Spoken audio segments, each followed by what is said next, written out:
মতো। তাই আমি চাই ও যদি সুস্থ জীবনে ফিরে আসে সব থেকে তো খুশি হব আমি। দাদা যদি নিজের ভুল বুঝতে পারে তাহলে তো খুশি হওয়ায় বোনেরই তো বোন তো খুশি হবে। হ্যাঁ দাদা, তুমি যদি সত্যি সত্যি তুমি তোমার সারেন্ডার করো তাহলে আমি তোমাকে কথা দিচ্ছি আমি তোমার হয়ে এসডি অফিসের বাড়ির কাছে গিয়ে দৌড়াদৌড়ি করে তোমার যাতে শাস্তিটা কম হয় সেই ব্যবস্থাই করবো। ও সব কিছু করতে হবে না রে বোন, ও সব কিছু করতে হবে না। পারিস তো রাখি পূর্ণিমার ভাই ফোটার দিন জেলে আমার সঙ্গে একবার দেখা করে আসি। স্বপন বলেন বিলাস বাবু। বলি তোকেও আমার সঙ্গে সারেন্ডার করতে হবে। আমি কেন সারেন্ডার করব? আমি আজ পর্যন্ত যা কিছু করেছি সব আপনার কথা মতো। হ্যাঁ হ্যাঁ, আজও তাই আমার কথাই শুনবে। নিন তুষার বাবু হ্যান্ডকাপ পরান। হ্যান্ডকাপ তো আনিনি স্যার। কেন আপনাদের মতো অসাধু পুলিশ অফিসারগুলো আসামির বাড়িতে হ্যান্ডকাপ নিয়ে যায় না, যায় খালি মানি ব্যাগ নিয়ে। ঠিক বলেছিস ফুলকি, তুই ঠিক বলেছিস। আরে আমার তো মাথাতেই ছিল না। আরে তুষার বাবু তো আমাকে অ্যারেস্ট করতেই পারেন না, কারণ উনিও যে আমাদের মতো সমান দোষে দোষী।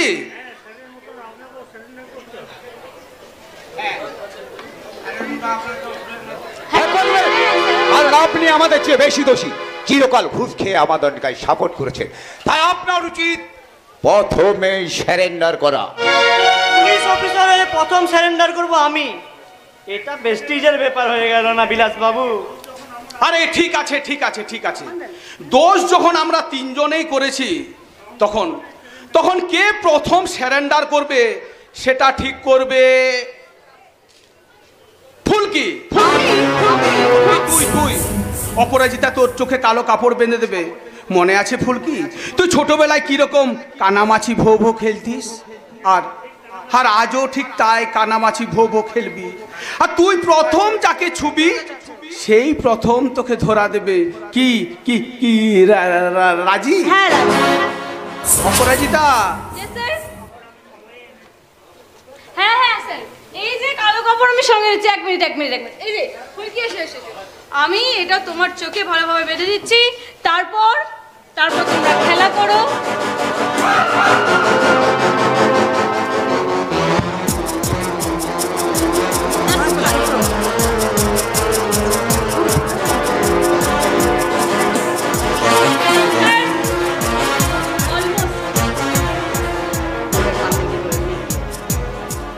এবার আপনারা খেলা করুন, আমি কিন্তু চললাম স্যার। এখানে যা হবে আর আমার কিছু দায়িত্ব নেই। তুমি এসো অপরাজিতা, এসো। নাও ফুলকি, এবার খেলা শুরু করো। বলো। কানামাছি ভো ভো যাকে পাবি তাকে চোখ, কানামাছি ভো ভো যাকে পাবি তাকে চোখ, কানামাছি ভো ভো যাকে ধরে ফেলেছি। প্রথমে তুই আমাকেই ধরলি। প্রথমে যখন তোমাকে ধরেছি কারণ তুমি প্রথমে সারেন্ডার করো। আরে ধরা তো আমি কবেই দিয়েছি, এবার তুমি আমাকে ধরতে।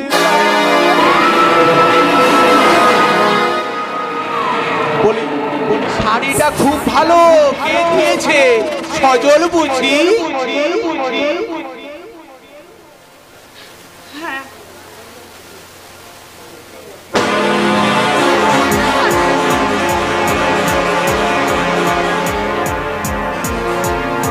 স্বপন, মালটাকে ধরে ফেল।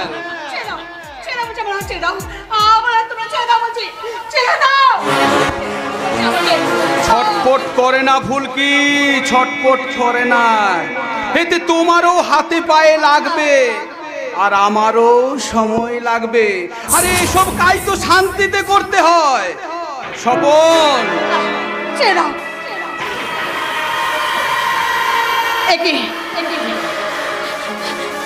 আমি এখন কি করবো? তোমরা জনগণ, তোমরা দাঁড়িয়ে দাঁড়িয়ে কি দেখছো? তোমাদের গায়ের মেয়েকে ওরা সম্মানানি করছে, তোমরা কি কাপুরুষ? কোন শুয়োরের বাচ্চার মাথা তুলে দেখছে? ওই যে ভাবচাষী রফিকুল মিয়া ফকির বিশ্বাস। রফিকুল, মাথা উঁচু করে দেখ, তোদের লিডারের ইজ্জত দিয়ে আমি কিভাবে ফুটবলের মতো নাচিয়ে গোল দিচ্ছি রে গোল। আরে এ তো দেখার জিনিস, দেখ দেখ। আর যে না দেখবে তার চোখটা সারা আমি উপড়ে নেব। স্বপন, আর দেরি করে লাভ নেই। তোর বৌদি আবার ইলিশ মাছের পাতুরি রান্না করে বসে আছে, ওকে শুইয়ে দে।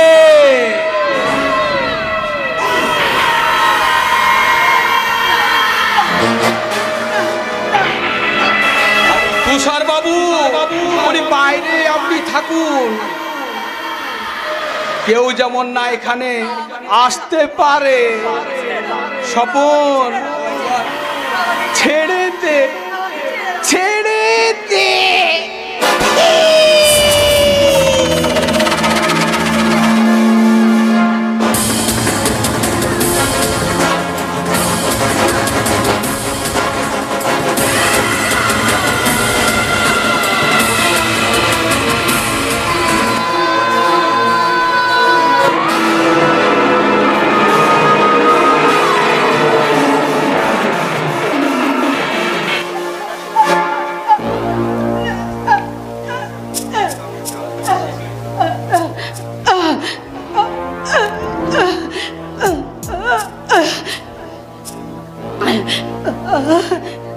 এ মাগি কি ভেবেছিল জানেন?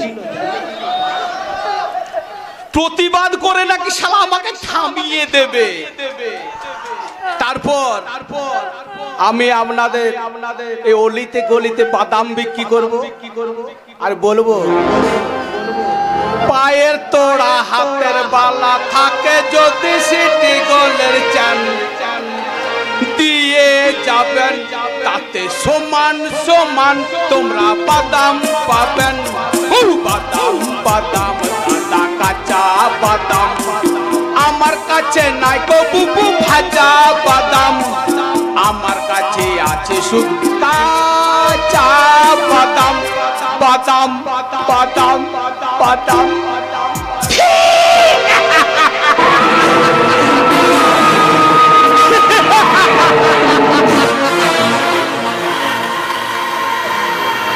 বলে কি রে ফুলকি, বলে প্রতিবাদ করতে গিয়ে কি হলো?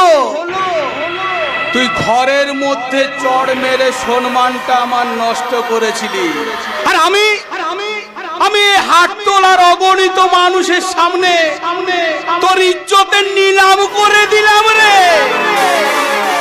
এ গ্রামে তোর কোনো দাদা নেই, বাবা নেই, কাকা নেই, সবাই সবাই তোর নাগর। এই বাচ্চা বাচ্চা ছেলেগুলো তোর শরীরের পাবলিসিটি করে তোর পেছনে সিটি মারবে, সিটি।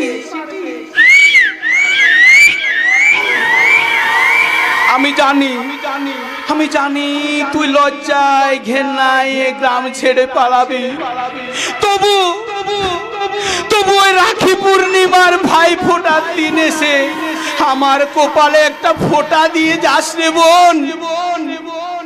বলিস ভাইয়ের কপালে দিলাম ফোঁটা, জম দুয়ারে পড়লো কাটা, যমুনা দেই জমকে ফোঁটা, আর আমি দিই আমার ভাইকে ফোঁটা। আর আমি বলবো, এ আমার ছোট বোন, বড় আদরে ছোট বোন, এ আমার ছোট বোন,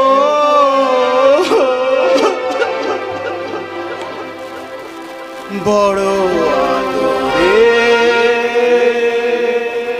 ছোট বোন।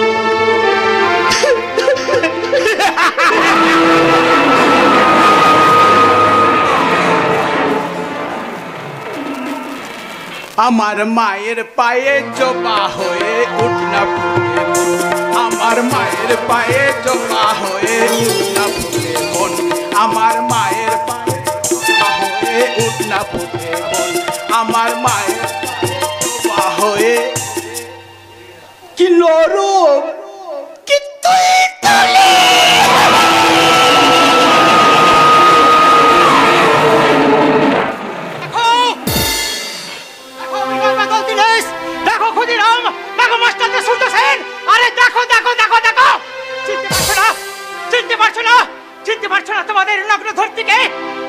আমি চিনেছি, আমি চিনেছি। তাই তো ধরিত্রীর শরীরে জড়িয়ে দিলাম এই স্বাধীনতা। ভারত আমার ভারত বর্ষ স্বদেশ আমার স্বপ্ন গো, তোমাতে আমরা রবিয়া জনম ধন্য হয়েছি ধন্য গো, ধন্য হয়েছি ধন্য। কাপুরুষ, সব সালা কাপুরুষ, বিদেশি স্বৈরাচারী ধরিত্রীর শরীরে লেবে দিচ্ছে কলঙ্কের কালি, তবু সালারা কেউ এগিয়ে আসবে না। আরে যা যা যা যা, ঘরে শাড়ি পরে চুরি পরে বসে থাকতে যা। সালা নির্লজ্জের মতো বলবি না যে তোরা স্বাধীন। আরে স্বাধীনতা দিবসের দিনে ওই মাইক বাজিয়ে গান বাজিয়ে না। আরে যা যা, দূরা দূরা, যা যা। কি গো ধরিত্রী, তুমি চুপ করে আছো কেন? তুমি চুপ করে আছো কেন?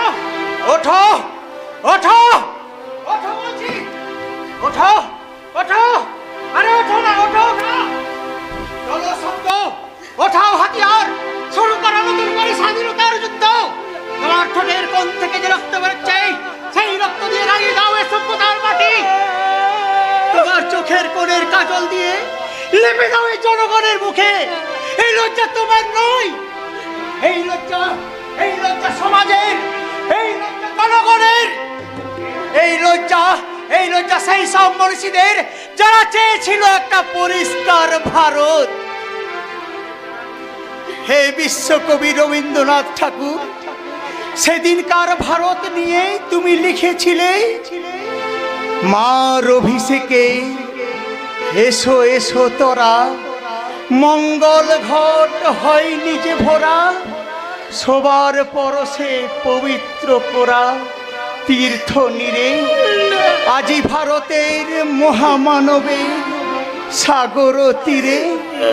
আর আজ নারায়ণ পাগল একজন দর্শিতা মায়ের চোখের জল নিয়ে তোমার কবিতা চুরি করে লিখছে। সারা সমাজটা মিশে মিশে ভরা, মানবিকতায় ধরেছে যে করা, শাসনে শোষণে বেতাতে বেতাতে ভরা।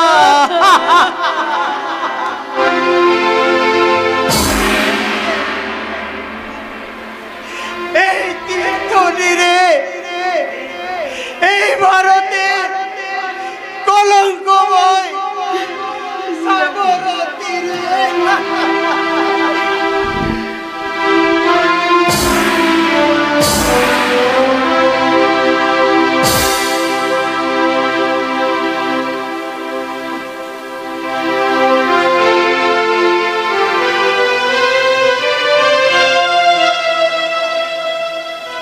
শান্ত হও, তুমি একটু শান্ত হও সজলদা। কাকে শান্ত হতে বলছো মরসুর?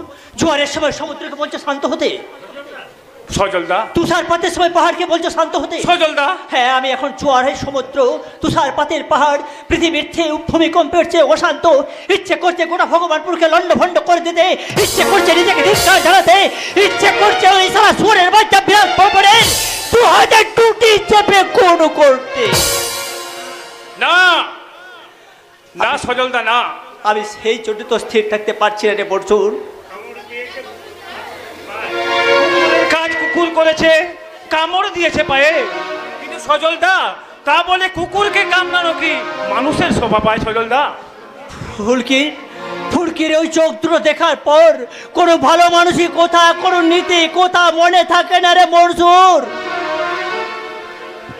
তুমি যদি এইভাবে ভেঙে পড়ো সজলদা, তাহলে ফুলকির বাকি জীবনটা আমি কি হবে? সেই জন্যই তো স্থির থাকতে পারছি না মরসুর।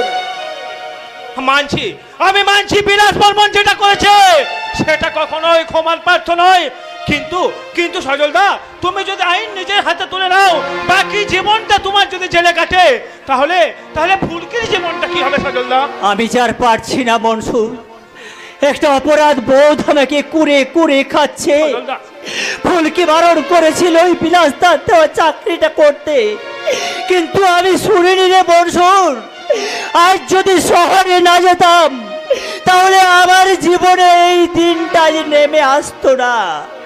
তাহলে ফুলকির এই অবস্থা আমাকে দেখতে হতো না। সজলদা, শক্ত হয়ে দাঁড়াতে হবে তোমাকে, বাড়িয়ে দিতে হবে ফুলকির দিকে আমাদের হাত। কিন্তু কিন্তু আমার সমস্ত স্বপ্ন ভেঙে যে ধুলিস্যাৎ হয়ে গেল রে পরশু। যে ঘাটে এসে তোরকে আমি ফেরাতে পারলাম না, ছোট্ট বোনটাকে সম্প্রদান করতে। সেদিন আমি বারণ করেছিলাম তোমাকে। বৌদি, বৌদি, সেদিন যদি তুমি আমার কথা শুনতে তাহলে আজ তোমাকে কাঁদতে হতো না, শুধু কাঁদতে হতো না। একটা কথা কি জানো বৌদি, সর্বদাই যারা প্লেনে চড়ার শখ করে তারা কখনো ঘাসের মর্ম বোঝে না। ঘাসের মর্ম বুঝতে হলে তাকে যে ভোরবেলায় খালি পায়ে ওই ঘাসের মধ্যে হাঁটতে হবে। আর তুমি তো প্লেন চড়ে তুমি তো ঘাসের মর্ম বুঝতে চেয়েছি। বৌদি, মনে রেখো একটা কথা, ঘাস যেমন সবুজ তেমন বিজুলি পাতাও সবুজ। সব সবুজ যেমন ঘাস হয় না, সব মানুষ কিন্তু মানুষের মতো মানুষ হয় না। ঠিক বলেছো বৌদি, ঠিক বলেছো। আমরা বিলাসটাকে চিনতে ভুল করেছিলাম। কিন্তু আমি ভুল করিনি। আমি ভুল করিনি বলেই খবরটা শোনার পর থেকে আমি ছুটে গিয়ে থানায় গিয়ে আমার স্বামীর বিরুদ্ধে আমি ডায়েরি করে এসেছি। তাতে যে লাভ কি বৌদি? ওই শয়তানটা টাকা ছিটিয়ে ওই থানাকে কিনে রেখেছে, আর এ ব্যাপারে বড়বাবু কোনো স্টেপই নেবে না। জানি, আমি জানি, কিন্তু আইনের পথে চলবে। আর তাই লোকাল থানায় ডায়েরি করাটা খুব দরকার। এরপরও যদি তোষারবাবু কোনো স্টেপ না নেয় তাহলে আমরা বড় অফিসারের কাছে যাব। কিন্তু বৌদি, তুমি যার বিরুদ্ধে প্রতিবাদ করতে চাইছো সে কিন্তু তোমার স্বামী। পারবে তো স্ত্রী হয়ে স্বামীকে ওই আইনের কাঠগড়ায় দাঁড় করাতে? মাথা সিঁদুরের দায়িত্ব পালন করতে গিয়ে বৌদি তুমি ভুলে যাবে না তো তোমার এই দায়িত্ব। রাজা হরিশ্চন্দ্রের নাম শুনেছো ঠাকুরপো? বৌদি, নিজের সন্তানকে রাজা হরিশ্চন্দ্র চিতায় তুলে দিয়ে মুখ আগ্নি করে কি বলেছিল জানো? সে বলেছিল যে সমস্ত মানুষ আমার সন্তান। তাই আমি বলছি আমি সন্তান জন্ম দিতে না পারলেও বৌদি, ওই ফুলকি আমার মেয়ের মতন, তোমরা আমার সন্তানের মতন। তাই তো ওই বিলাস বর্মনের স্ত্রী প্রতিবাদ করা থেমে দিলেও তোমাদের মা যে প্রতিবাদ করা থামবে না। কারণ স্ত্রী বাড়িতে দেয় মায়া, আর মা কি দেয় জানো? মা দেয় ছায়া। বৌদি, তাই তো একজন স্ত্রীর কাছে যা কর্তব্য একজন মায়ের কাছে তাই দায়িত্ব। তাই তো ওই কর্তব্য থেকেও দায়িত্ব, মায়ের দুধের দায়িত্ব যে আমার কাছে অনেক বেশি। শোনো ভালো করে শোনো। বলো বৌদি। এই গ্রামের সমস্ত মানুষকে তোমাদের জাগাতে হবে। কারণ ওরা অসহায়ের আপরিং খেয়ে ওরা ঝিমিয়ে পড়েছে, ওদের মেরুদণ্ডহীন হয়ে যাচ্ছে। তাই তো ওদের সমস্ত মানুষকে তোমাদেরকে জাগাতে হবে। আমরা জাগাতে চাইলেও ওরা জাগবে না বৌদি, কারণ এই ভগবানপুরের প্রত্যেকটা মানুষ ভেরুয়া হয়ে গেছে। তাহলে ফুলকির ওই সর্বনাশের দিন এই হাত খোলার একটা মানুষও কেউ প্রতিবাদ করতে এগিয়ে আসেনি বৌদি, প্রতিবাদ করতে এগিয়ে আসেনি। ওরা ভালো মন্দের পার্থক্যটা বুঝতে পারেনি, তাই প্রতিবাদ করতে এগিয়ে আসেনি। যেদিন ওরা জানবে সেদিন চলবে যুদ্ধর দাবামা। বেশ, কাল থেকে গ্রামের প্রত্যেকটি ঘরে ঘরে যাব। আমি জোড়হাত করে বলবো, এবার জাগার সময় হয়েছে। তা না হলে আমার মতো তোমাদেরও কাঁদতে হবে, শান্ত হও, তুমি শান্ত হও, তুমি আর কেঁদো না। ওই বিলাস বর্মনের অট্টালিকা ধ্বংস করার জন্য কাল থেকে তুমি জাল বুনবে। তাই যে ফুলকি আজ আমাদের জন্য সম্মান হারিয়েছে, তাই তো ফুলকির সম্মান আমাদেরকে ফিরিয়ে দিতে হবে।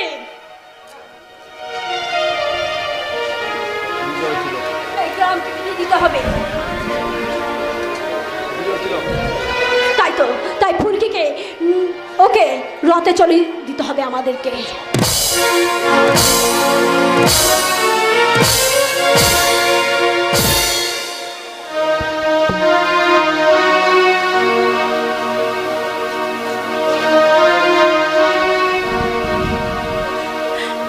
ঝড়ের হাওয়া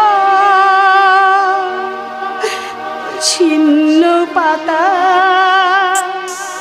কোথা থেকে কোথা উড়ে যায়, লিখেছে নিয়তি কার কপালে কি সে তো কেউ জানে না। ঝড়ের হাওয়া ছিন্ন পাতা কোথা থেকে কোথা উড়ে যায়, লিখেছে নিয়তি কার কপালে কি সে তো কেউ জানে না।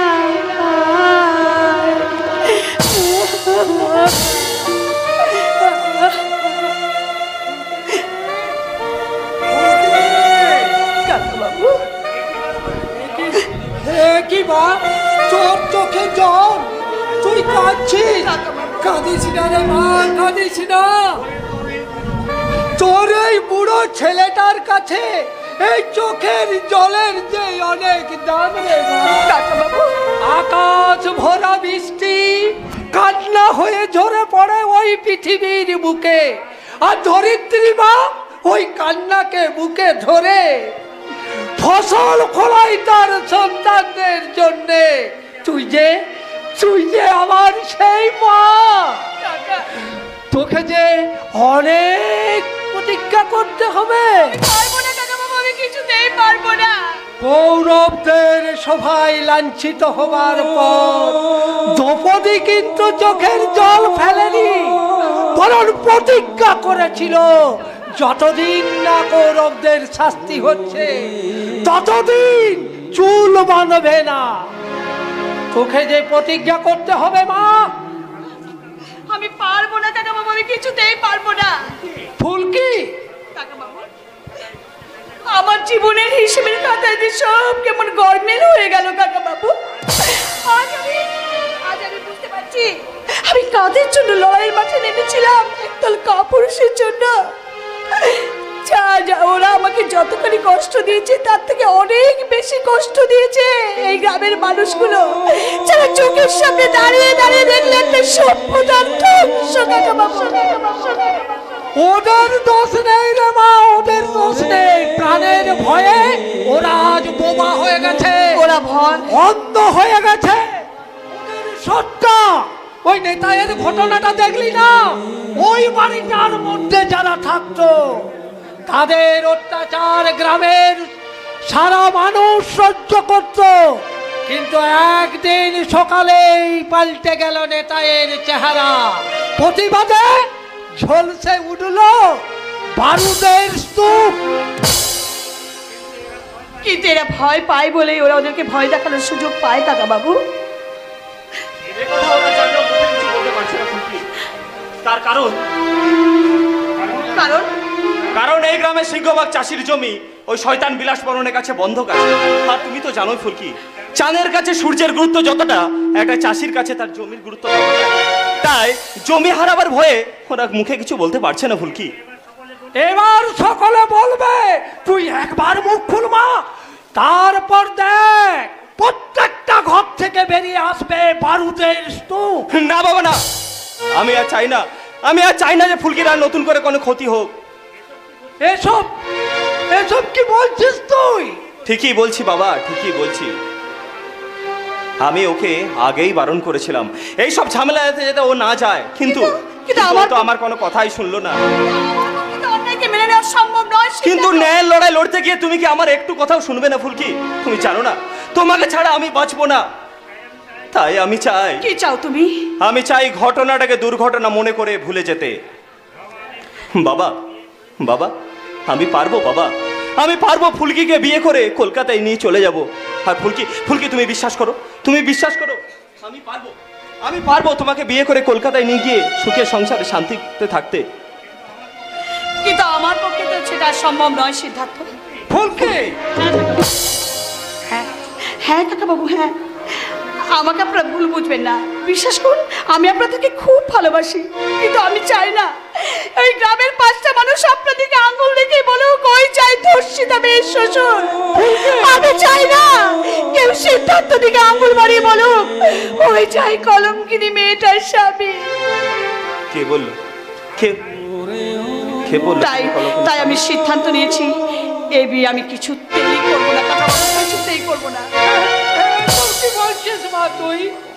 আমি যে তোকে বৌমা করে পাকাপাকি ভাবে এই বাড়িতে আনবো বলে আয়োজন সব শেষ করে আপনার সব আয়োজনের সঙ্গে সঙ্গে আমি যে একেবারে শেষ হয়ে গেছি কাকা বাবু।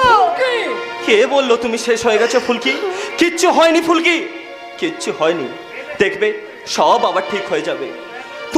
তুমি দয়া করে তোমার এই সিদ্ধান্তটা বদলে নাও ফুলকি, তুমি দয়া করে তোমার এই সিদ্ধান্তটা বদলে নাও। সান্ত্বনা আমাকে আর দিও না সিদ্ধার্থ, সান্ত্বনা দিও না। আমার জীবনের ছন্দে একটা পড়ে গেছে হাই ফ্যান, আমার চরিত্রেই পড়ে গেছে মস্ত বড় একটা দাড়ি। তোমরা ভালোবেসে তাকে মাত্রা দিতে চাইলে কি হবে? আমি যে আজ আমি সমাজের কাছে আজ আমি একটা ধর্ষিতা মেয়ে, আজ আমি সমাজের কাছে একটা ফুলকি। হ্যাঁ তাই তোমাকে বলছি সিদ্ধার্থ, নিজের হাতে যে স্বপ্নের ঝাড় বাচ্চাটা তুমি জ্বালিয়েছো জানি তা নিজের হাতে নিভিয়ে দিতে তোমার খুব কষ্ট হবে। এও জানি ঝড়ের মুখে বিয়ে বন্ধ হয়ে গেলে ঝড়ের মুখে পড়ে যাওয়া গাছের মতো তুমি আছড়ে পড়বে। তবু বলছি আমাকে একটু একা থাকতে দাও, আমাকে একটু একা থাকতে দাও প্লিজ। তোমরা এখান থেকে চলে যাও, আমাকে একটু একা থাকতে দাও।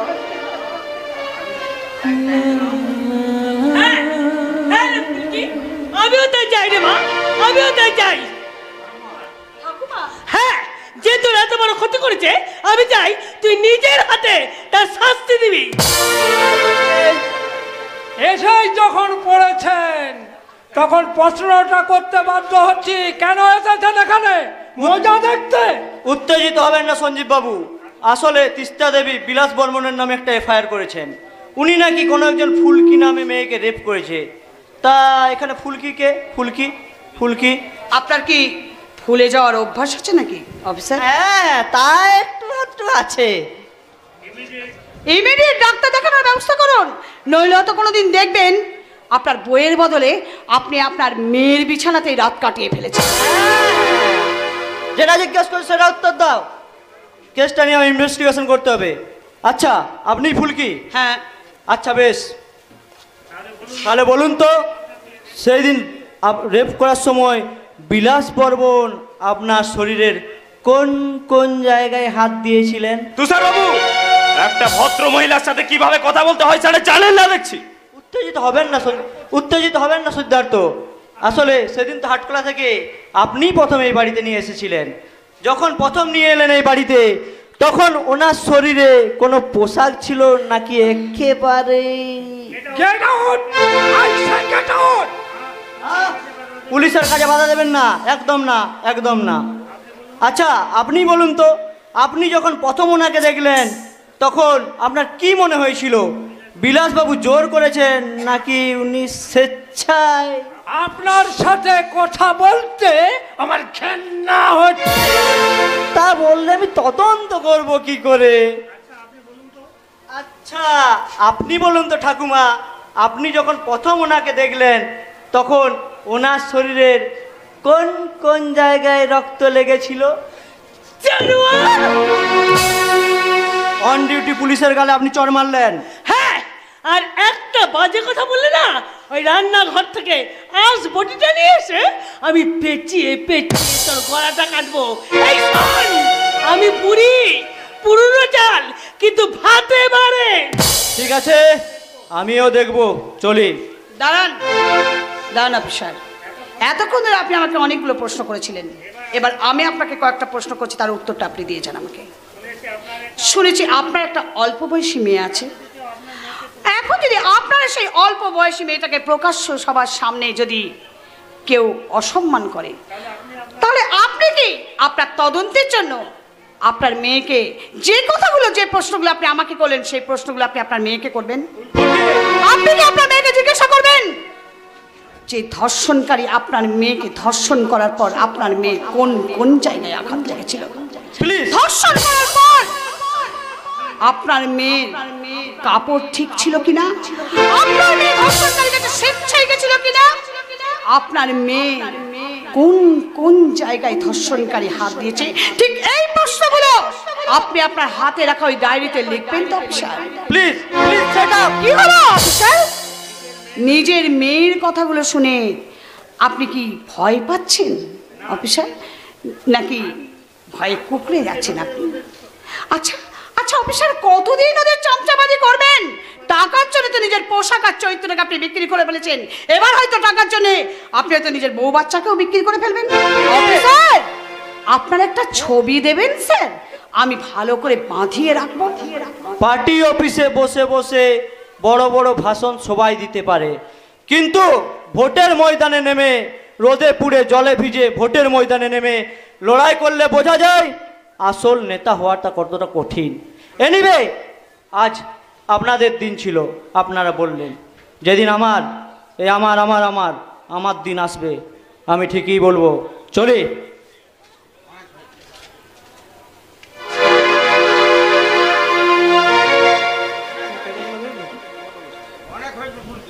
অনেক হয়েছে ফুলকি, আর নয়। আজ পুলিশ বাড়ি বয়ে এসে অপমান করে দিয়ে গেল, আর কালকে এই গ্রামের আরো 5টা লোক আসবে মজা দেখার জন্য। চলো ফুলকি, তার আগে আমরা কলকাতায় চলে যাই। না, তুমি তুমি এটা কি বলছো সিদ্ধার্থ?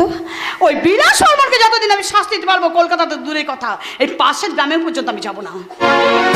ঠিক বলেছিস মা, তুই ঠিক বলেছিস। এই তো সঠিক কথা। এইবার 10 পূজা জেগে উঠেছে, এইবার অসুরের নিধন হবে, এইবার 10 পূজা দুর্গা যাবে মহিষাসুর বধ করতে। না না, আমি বরণ ডালা সাজাই, বরণ ডালা। হ্যাঁ রে মা, হ্যাঁ, এই যুদ্ধে যদি তুই মরে যাস তো মরে যাবি। চোখের সামনে বৌমার মৃতদেহ দেখেছি, এইবার নাথ বউয়ের মৃতদেহ দেখবো, তবু আমি এক ফোঁটা কাঁদবো না, এক ফোঁটা চোখের জল আমি ফিরবো না। কিন্তু যদি বেঁচে থাকিস তাহলে জিতে ফিরিস মা, কারণ তোর কপালে আমি বিজয় তিলক দেখতে যাই। ফুলকি, বিজয় তিলক দেখতে যাই, বিজয় তিলক। তুই কোনো চিন্তা করিস না রে মা, তুই কোনো চিন্তা করিস না। আমি আজ এসপি সাহেবের কাছে যাব, সব ঘটনা খুলে বলবো, উনি নিশ্চয়ই একটা ব্যবস্থা করবেন। আপনি খুশি হয়েছেন তো কাকা বাবু? খুব খুশি রে মা, খুব খুশি। দেখছিস না আমার দু চোখে খুশির কান্না বেরিয়ে আসছে। সবার তো সব স্বপ্ন পূরণ হয় না, আমিও জানবো এ বাড়ির ঝাড়বাতি জ্বালার স্বপ্নটা আমার সার্থক হয়ে উঠে নেবি। তবু তুই খুশি রে মা, তবু তুই খুশি, তবু তুই জিতবি রে মা, তবু তুই জিতবি রে মা, তবু তুই জিতবি, তবু তুই খুশি। সবাই তোমাকে সাপোর্ট করে গেল ফুলকি, কিন্তু আমার কথা কেউ ভাবলই না, আর ভাববেই বা কেন? আমি কে? তুমি এই কথা কেন বলছো সিদ্ধার্থ? তোমাকে কেউ না বুঝলেও আমি তো বুঝি সিদ্ধার্থ। যে ভবিষ্যৎ গড়ার স্বপ্নটা আমি দেখেছিলাম, তাকে কেন দুঃস্বপ্ন করতে চাইছো তুমি? কারণ বাঁশি ফুলে যে দেবতার পুজো হয় না সিদ্ধার্থ। এ তোমার ভুল ধারণা ফুলকি, এ তোমার ভুল ধারণা। বিশ্বাস করো, আমি তোমার বর্তমানকে চাই, ফেলে আসা অতীতকে নয়। তাই সবাই বলছে আমি নাকি স্বার্থপরের মতন শুধু নিজের কথাই ভাবছি। আজকে আমি স্বীকার করছি ফুলকি, আমি স্বার্থপরের মতন শুধু নিজের কথাই ভাবছি। আমি ভাবছি স্বার্থপরের মতন শুধু নিজের কথাই ভাবছি, কারণ তোমাকে যে আমি প্রচন্ড ভালোবাসি ফুলকি। আর ভালোবাসার কাছে বিশ্বাস করুন, খুব হিংসে তন্দের কোনো দাম নেই। আজকে যে প্রতিবাদটা তুমি করতে যাচ্ছ, তাতে যদি আবার তোমার নতুন করে কোনো ক্ষতি হয়, তাহলে আমি কি ঠিক থাকতে পারবো ফুলকি? কখনো না, কখনো না। জানি। আরে জানোই যদি, তো মানছো না কেন? কেন সব ভুলে আমার বুকে আসছো না? ছেলে মানুষ না, পাগলের মতো করো না সিদ্ধার্থ। সবার ভালোবাসা, তোমার ভালোবাসা পাবার যোগ্যতা আমি নই সিদ্ধার্থ। কারণ তাই বলতে বাধ্য হচ্ছি, যাতে তুমি জানি তুমি কষ্ট পাবে, জানি তুমি চোখে জল ঝরবে, তবু আমি তোমাকে বলছি, যদি পারো এই বিয়ে ভেঙে দাও। ফুলকি! যদি পারো সিদ্ধার্থ, তুমি আমাকে ভুলে যাও। ফুলকি না, ফুলকি না।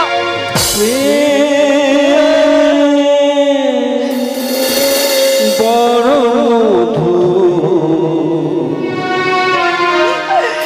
কবু কাছে কবু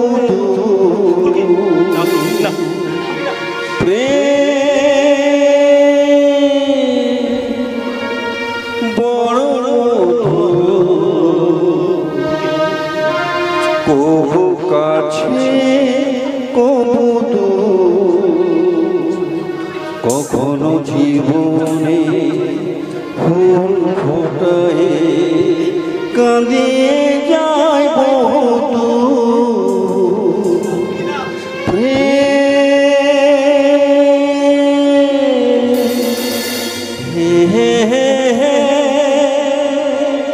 লা লা লা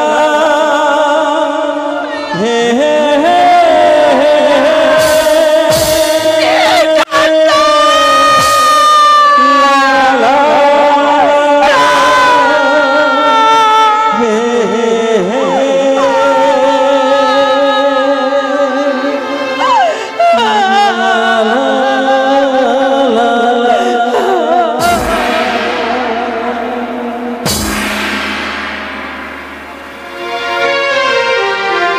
সময় হয়ে গেছে, ফুলকির আসার সময় হয়ে গেছে।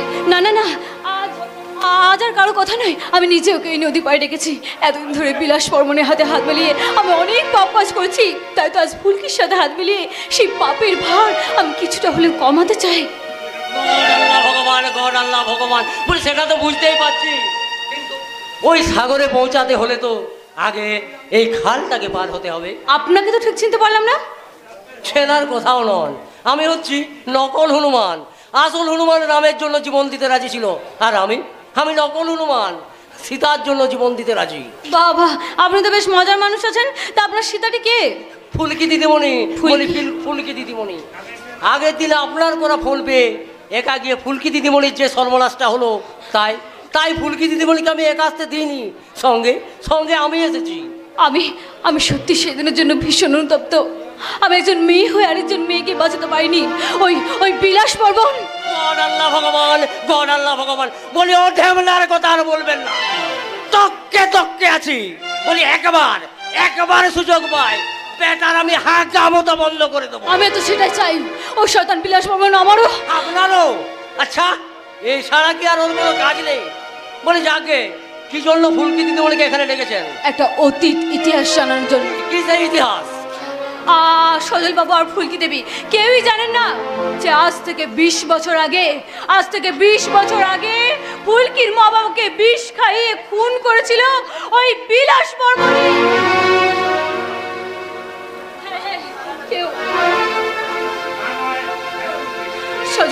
সজল বাবু কেউ জানেন না যে আজ থেকে 20 বছর আগে। এ কথা আপনি আমাকে আগে বলেননি কেন?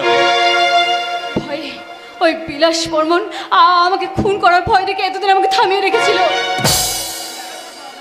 তাহলে আজই বা বললেন কেন? পারলাম না, নিজের বিবেকের কাছে আমি যা ছেড়ে গেলাম। বিশ্বাস করো, ওই ফুলকির মতো একটা নিষ্পাপ মেয়ের ক্ষতি করার পর থেকে আমি ফুলকি আজ থেকে 20 বছর আগে ওই বিলাস বর্মণ তোমার মা বাবাকে বিষ খাইয়ে খুন করেছিল। আরে তুমি আগে বলোনি কেন? আমাকে বিলাস বর্মণ ভয় দেখে এতদিন থামিয়ে রেখেছিল ফুলকি। তোমার মতো একটা নিষ্পাপ মেয়ের ক্ষতি করার পর থেকে আমি নিজেকে আটকে রাখতে পারলাম না ফুলকি।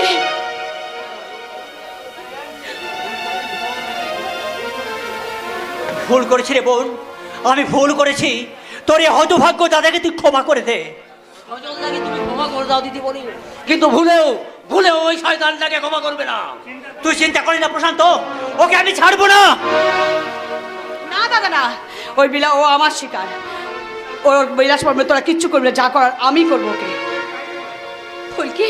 ফুলকি শুধু তাই নয়, ওই শয়তানটা আধিকারিককে খুন করেছিল এবং তার প্রমাণ আমি নিজে, ওর সমস্ত সমস্ত কুকর্মের সাক্ষী একমাত্র আমি। তাই প্রয়োজন হলে আদালতের কাঠগড়ায় দাঁড়িয়ে ওর বিরুদ্ধে সাক্ষী দেবো আমি। পিপিলিকার পাখা ওরে মরিবার তরে এতদিন বিলাস বর্মন অন্যের ক্ষতি করে এসেছে। এবার এবার এতদিন বৃষ্টি দেখেছে, এবার সে দেখবে বন্যা। আমার একজন এমন একজনকে চাই যাকে বিলাস বর্মন চেনে না। বলি আমাকে চেনে না, আমাকে সত্যি বলো বলো কি করতে হবে? সত্যি সে তোমাকে চেনে না? রামকৃষ্ণ থেকে বিবেকানন্দ, সচিন তেন্ডুলকার, তুমি যার ছদ্মবেশে বলবে তার ছদ্মবেশে ওই হারামিটারের কাছে আমি পৌঁছে যাব। না, তোমাকে ছদ্মবেশে যেতাম না, তুমি এই বেশেই যাবে। বলি কবে কবে যাব? কাল। কাল রবিবার ওই বাড়িতে থাকবে না। জানি থাকবে বাগান বাড়িতে, আর বাগান বাড়ির ঠিকানা দেবো আমি। তুমি দেবে? হ্যাঁ হ্যাঁ আমি দেবো। কাল থেকে ওই বিলাস বর্মন চোরকে গাছন নাচবে। এতদিন এতদিন হাতে ধান নেওয়া লক্ষ্মীকে দেখেছে, এবার দেখবে হাতে ত্রিশূল নেওয়া এই মহিষাসুর মর্দিনীকে দেখবে। ফুলকি যে হাতে ওর রক্ত ছড়িয়েছে সেই হাতে আমি ওর রক্ত ছড়াবো। ফুলকি আমার বাবা মার উপরে প্রতিশোধ নেব।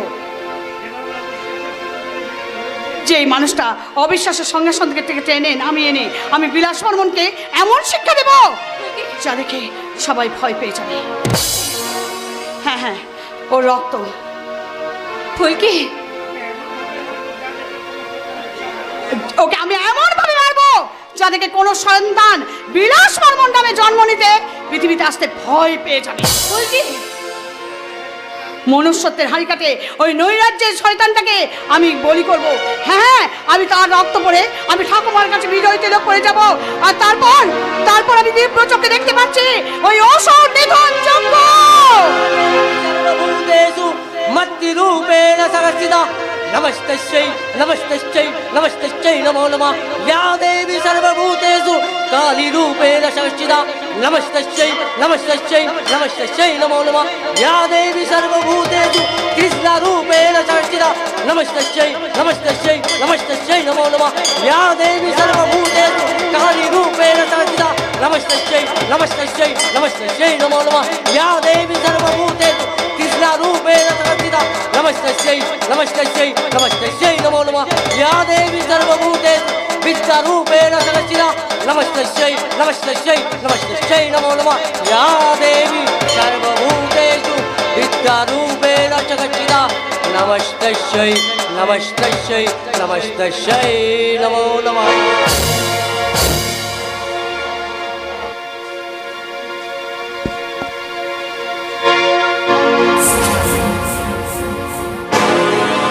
যতই তুমি ত্রিশূল হাতে মহিষাসুর বধের জন্য মৃত্যু মঞ্চের আয়োজন করো, যতই তুমি দুর্গে সবচেয়ে উঁচু জায়গাতে উঠিয়ে আমার মৃত্যু ঘন্টা বাজাও, যতই তুমি অত্যাচারে উন্মাদিনী হয়ে ওঠো ডার্লিং, এই ভগবানপুরে শালা শুধু আমি থাকবো, আমি আর আমি।